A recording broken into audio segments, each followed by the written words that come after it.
Welcome back to another episode of Next Possession with Coach Shamika Jones. That is me, and here we talk about everything women's basketball that has happened for the last week.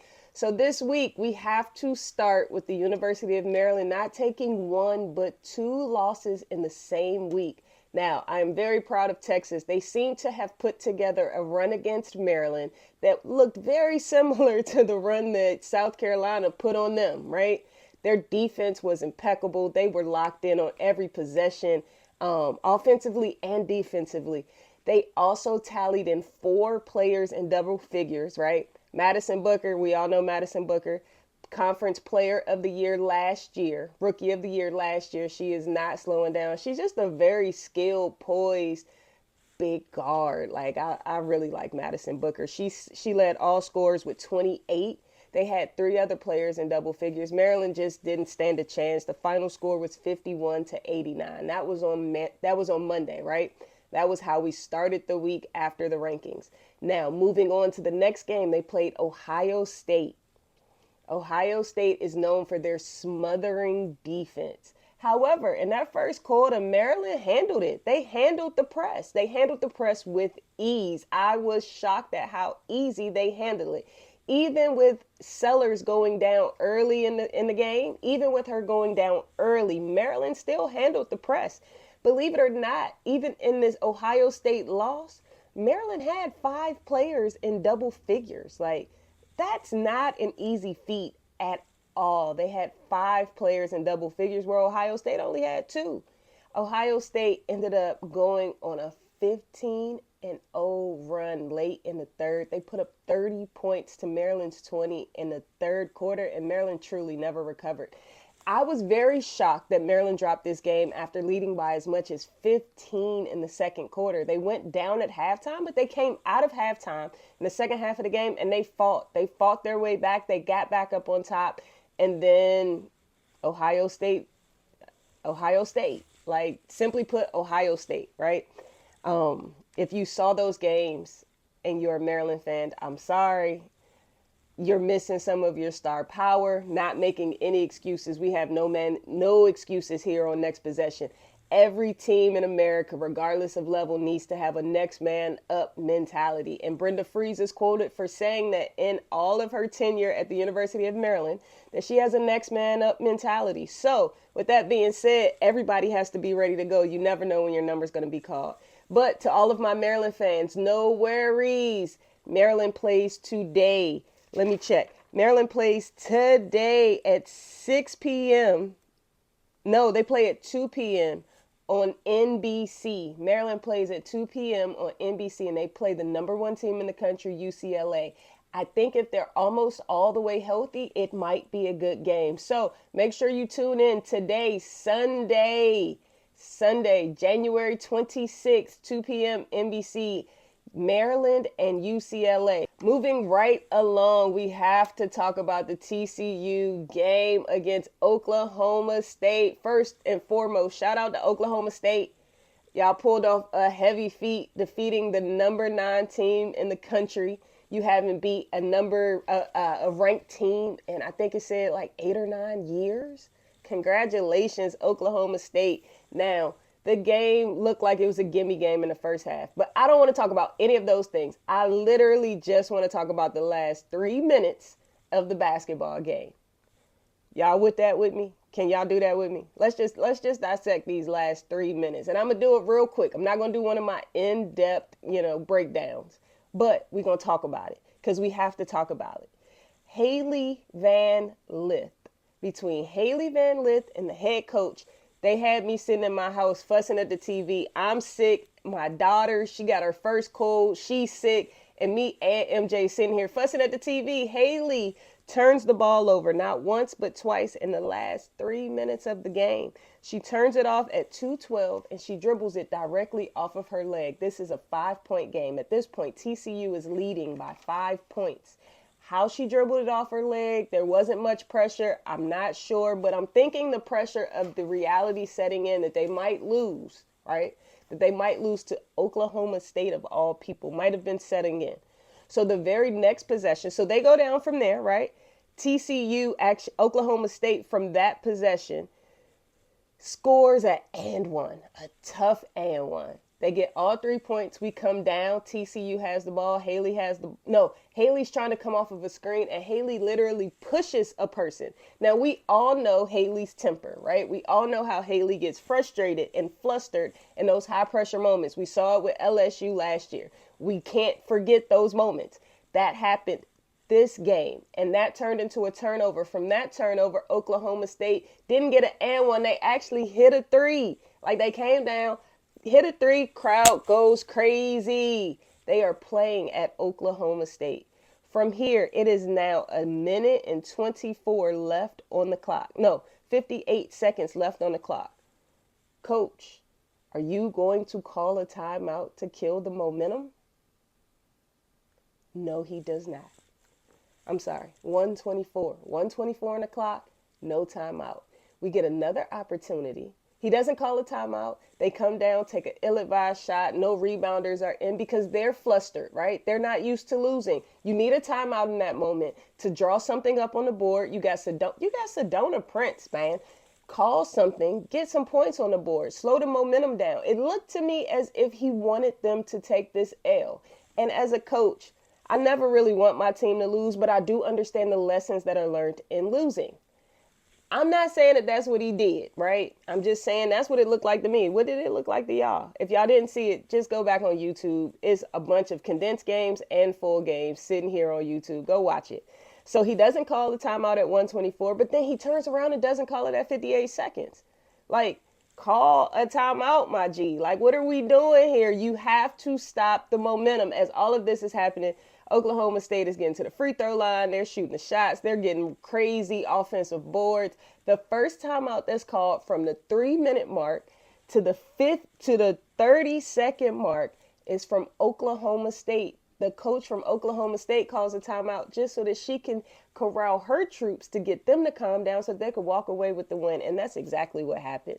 Coaches, remember in those critical moments when there are deep runs in the game, basketball is certainly a game of runs, but you can control how long those runs go, when they start, when they stop. You can control how long they last with your timeouts. Don't be afraid to use them. And did I not say that when he didn't call the timeouts under 3 minutes, that he had 3 timeouts left? You got 3, like, call one. Like, just call one. Don't call 2, just call one. Call something. You got to call something. I blame the loss on the coach.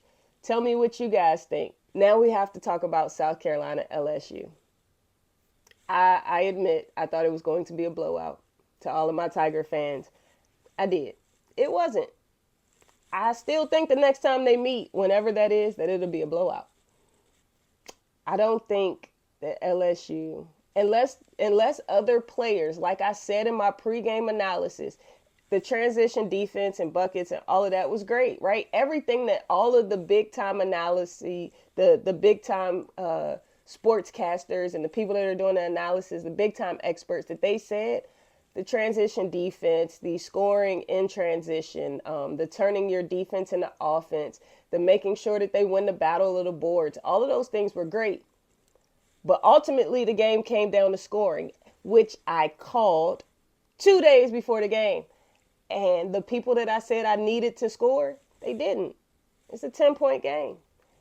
If the 4 people that I called out, Gilbert, Cheyenne Day Smith, Cheyenne, just 2 out of the 3 post players, just 2. I don't even need all 3, but if 2 of them, if they all score 1 layup apiece, and then somebody make 2 free throws, that's 10 points. We go into overtime. LSU is going to struggle if the only people that are capable of putting points on the board is the big 3. Now, Anissa Morrow didn't score like she normally does, right?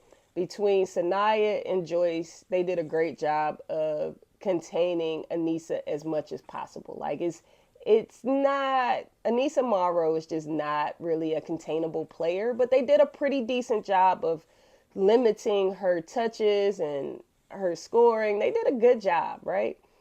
But again, LSU, unless somebody else on that team outside of that big 3 is going to score, I don't see them going very far in the championship run. I just don't. More people have got to put more points on the board. Now, what I do want to talk about is South Carolina with the lack of a standout superstar on their team, right? They had Aaliyah Boston, they had Asia Wilson. Every year they've had standout players.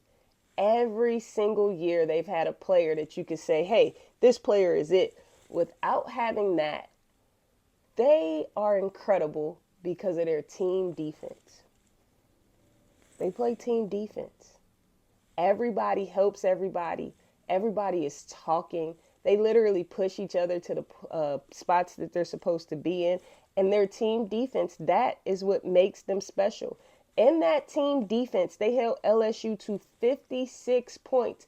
Do you guys know that LSU normally averages above 90 points a game? That's almost 40 points that they held them, that they cut off of their normal scoring average. South Carolina's team defense, and their defense always leads to offense. That's just classic Don Staley. Now, Raven, let's talk about it. Is Raven Johnson a pro? Did y'all see pro on Raven? I saw pro on Raven, right? I'm watching the game on the bus. I had a game Friday. I'm watching the game on the bus. First half, I get to watch live. Second half, I watch when my game is over. Raven looked like a pro. And I know Raven doesn't score a lot. I am one of the main people that fussed all last year about Raven shooting the ball. She's looking to score more, but Raven commands and runs a team. Like, she is a true point guard. And looking at the W, right?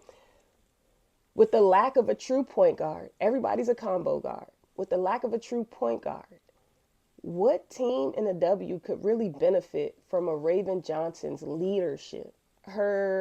She sees it before it happens. Her burst of energy on defense. She can check the 1 through the 3. I looked up and she was checking the 4. She got a block on Anissa Morrow the other night. Her fearlessness, like Coach Staley said in her press conference, in her post-game conference, Raven is a pro. And I never saw it before. And I saw it before I listened to the press conference, the post-game conference. Raven's a pro. And watching the W, they need more true point guards. I'd love to see Raven get a shot. Saniyah Fagan, I know she impressed some people. Saniyah has been getting better, but since Ash has gone down, Sanaya's really stepped up, yo. Sanaya's getting a bucket out here. Sanaya's tough. I really like Saniyah. I hope to see Saniyah at the next level. And Malaysia, let's talk about Malaysia before I get to my favorite Gamecock. Malaysia is incredible. Malaysia would be probably one of the best players ever if she had a better IQ.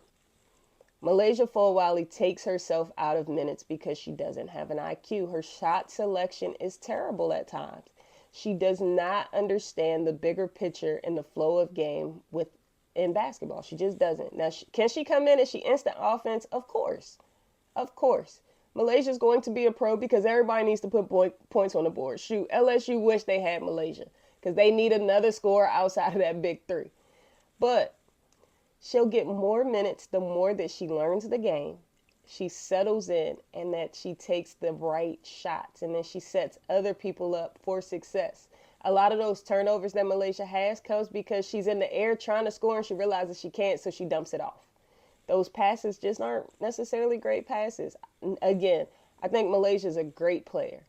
Malaysia has to get better at her shot selection and her overall IQ. All of my coaches out here, my youth coaches, my AAU coaches, my high school coaches, I don't care what type of talent that kid possesses that you coach. Teach the kid the game. Hold them to hard standards. They may leave. Hold them to the hard standard. Understand that if you have a generational talent like a Malaysia Fulwiley, it is not about that kid staying to help you go undefeated in the summer or to make sure that you win state championships. It's about making sure that that kid has the longest career ever, right? The only way to do that is to hold them to harder standards, to really teach them the game, and to help elevate their game. Malaysia should be a starter. She's not starting because those lessons that she should have learned before she got to South Carolina, Coach Staley is now teaching all of them. And it's taking some time because no one else has held her to a higher standard. No one has said, hey, kid, this is how we do this. Ain't no exceptions to that until now. So, to all my coaches, don't be afraid to teach, man. Don't be afraid to hold them higher standards. Don't be afraid to have a standard and hold every kid to it. Last thing about South Carolina, Joyce freaking Edwards is a dog. I told y'all she one of the best players in the league, right? She is not just one of the best players in the SEC. She's one of the best players in the country. And she is a freshman that is coming off of the bench for South Carolina. She came off the bench in the LSU game, looked extremely poised, wasn't afraid to check anybody. At one point, she checked the 1 through the 4. Do you hear what I'm saying? She checked the point guard, the shooting guard, the small forward, and the power forward. She checked everybody and wasn't afraid and moved her feet and still got a bucket. Joyce Edwards only played 18 minutes on Friday. She had 14 points and 4 rebounds. She led all scorers for South Carolina in 18 minutes coming off the bench. Y'all got to put some respect on Joyce's name, and y'all got to highlight Joyce Edwards way more. And last on the agenda for today's show, last but most certainly not least, we're going HBCU, JCSU. Sorry, it's a little whack. I never did the chants. I was too much of a hooper to do the chants. But you know what I'm saying? HBCU pride over here. We're talking about Howard University women's basketball. Saniyah King. Do y'all know who she is? Have you ever heard her name before I said it? Probably not. Go look up Saniyah King and Howard women's basketball, right? Saniyah King is a rookie. She is a freshman. She is their starting point guard at Howard. Number 0, she's a right-handed guard. She likes to play off the bounce. She can get to the bucket. She has great court vision, right? Pocket passes. She's just tough. She can shoot the 3. She can shoot the mid-range. Again, she plays off the bounce. She got all of that in her bag. But the reason we're talking about this DMV native, shout out home team. The reason that we're talking about Saniyah King is because she has been the rookie of the week in the MEAC for 8 weeks in a row. That has to be highlighted, not just by Coach Jones, but by the entire country. It's not happening. Since the season started, she's been rookie of the week 10 times. I'm not even sure. I have to go and count how many weeks the MEAC is into play, but she is a 10-time rookie of the week. Most certainly a shoe-in for rookie of the year, but right now this kid is on a historic run. 8-time rookie of the week in a row. So for the last 8 weeks, Saniyah King has been a rookie of the week. Averages 11.5 and 5 assists. Like, go watch Saniyah King. Go blow her Instagram up. Follow her. Let's get this kid some NIL money. She's doing her thing in the MEAC, and we need to praise that. If y'all know any other conferences and games that I need to highlight, hit me up in the comments. Let me know. I'll watch them. I'll break them down. I'll cut them up. I hope you enjoyed this week's episode of Next Possession. Oh, before I forget, Sunday is today, right? There are women's basketball games on. Some of the best games today. UCLA, Maryland at 2 p.m. on NBC. I told you about that. You got NC State and Virginia Tech at 6 on the ACC network. And then TCU and Baylor play at 3 on ESPN2. I definitely am going to watch the Maryland game, but I'm curious about this TCU team. I want to see how they bounce back after taking that loss. Baylor is ranked number 25, so they're back to playing a ranked opponent. So I know that mentally they'll be locked in. But after a loss, a shocking loss like that, I'm always curious to see how the team, the coaches, how the entire program bounces back. So again, Maryland, UCLA at 2 on NBC. TCU Baylor at 3 on ESPN, and then NC State Virginia Tech at 6 on the ACC network. Never forget that the best day to catch all women's basketball games is Saturday. It's on all day. Every conference, every kid, every team in the country is on Saturdays. All right, Coach Jamaica Jones, I am signing off. I'll holler at y'all next time. Peace.